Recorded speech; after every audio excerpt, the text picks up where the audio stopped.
Mais qu'est-ce qui s'est passé encore une fois? Apolline de Malherbe, elle est pas contente. Va te faire foutre. Bah ouais, Apolline de Malherbe, elle est pas contente. Elle a interviewé Marine Le Pen. Et elle lui a dit, vous êtes un peu le Paul Mirabel de la politique française. Un truc dans le genre, quoi. Moi, j'ai envie de te dire... Non mais calmez-vous madame, ça va bien se passer. Bah oui, ça va bien se passer, mais c'est quoi cette punchline à 2 balles, là, Apolline? Alors Apolline, quand même, faut rappeler un peu quand même. Apolline, vous l'avez probablement vu dans le trailer de... Il reste 2 secondes avant la fin de l'interview, donc je balance une petite pique assassine en disant que mon interlocuteur est parachuté par les Russes. Sans aucune preuve ni quoi que ce soit, mais c'est de bon ton de terminer mon interview comme ça, hein, c'était rigolo. Elle avait fait ça avec Juan Branco. Plus on vous entend et plus on se demande si Piotr Pawlenski n'est pas que l'exécutant et vous le manipulateur. Merci d'avoir été quand même notre invité en direct sur BFM TV et RMC, il est 7h54. Un grand hommage. Puis bon les frérots, n'oubliez pas quand même que Apolline de Malherbe, donc la vraie qualité, je trouve, d'un journaliste, c'est aussi de penser aux Français. Elle pense à vous les gars.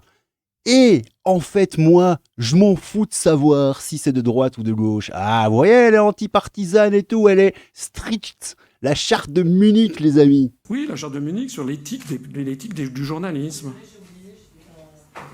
Ben, c'est l'éthique du journalisme, madame. Je m'en fous, moi, de savoir si c'est de droite ou si c'est de gauche, ou si c'est un tel ou un tel, ou s'il est jeune ou vieux, ou si c'est une femme, ou si c'est un homme. Ce que je veux, c'est savoir si ça marche. Oui.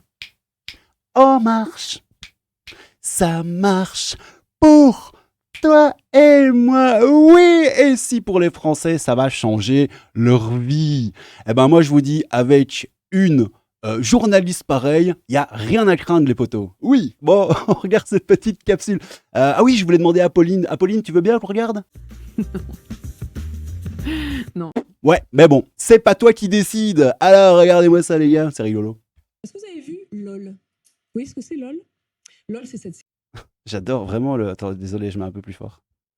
Est-ce que vous avez vu LOL? Alors moi, je m'étais arrêté au film LOL, que j'ai d'ailleurs jamais vu. Mais ça, la série sur Netflix, la LOL, je vois passer 2-3 capsules sur Twitter ou quoi, ça a l'air naze au possible. Si elle a l'air de dire, ouais, ça cartonne, machin, sur Amazon.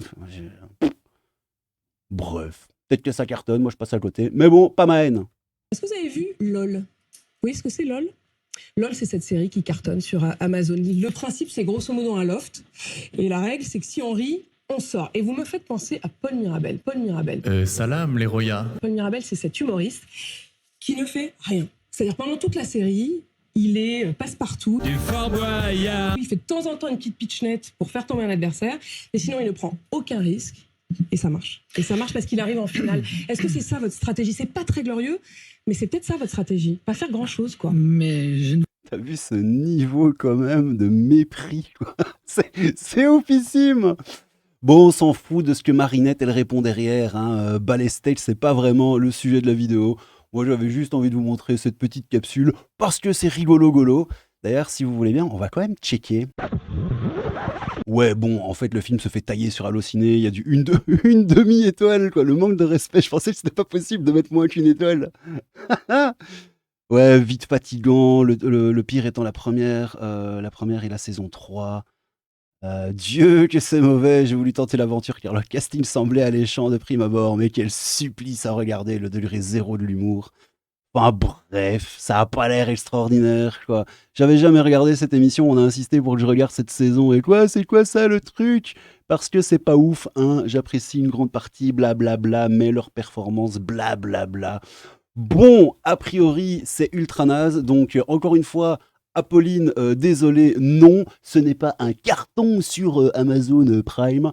Mais bon, hein, qu'est-ce que vous voulez que je vous dise? Apolline, de toute façon, comme je vous l'ai déjà dit, les potos, elle s'en fout que tu sois de gauche ou de droite, elle s'en fout que tu sois jeune ou vieux. Elle t'aime et elle veut que la France s'en marche. Oui, vraiment, elle l'a pas dit comme ça, mais c'est moi qui traficote un peu pour lui faire dire ce que j'ai envie qu'elle dise. Oui, prenez soin de vous les potos, c'était le crabe fantôme, un peu de crabe, beaucoup de fantômes, pour une vidéo instructive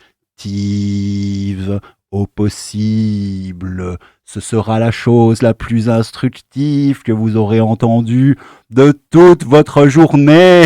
Oui, allez, prenez soin de vous les potos, c'était le crabe fantôme. Un peu de crabe, beaucoup de fantômes, et je vous mets une petite capsule finale bien rigolote que j'ai envoyé, que j'ai posté sur Twitter. Et voilà. Comme ça, je fais du recyclage. Je poste mes petites carabistouilles sur Twitter et je les fous en quoi? En pilule fidèle. Oui, allez, prenez soin de vous, c'était le crabe fantôme. Un peu de crabe. Et beaucoup de fantômes. Allez, j'arrête mes bêtises. Prenez soin de vous, les potos. À bientôt.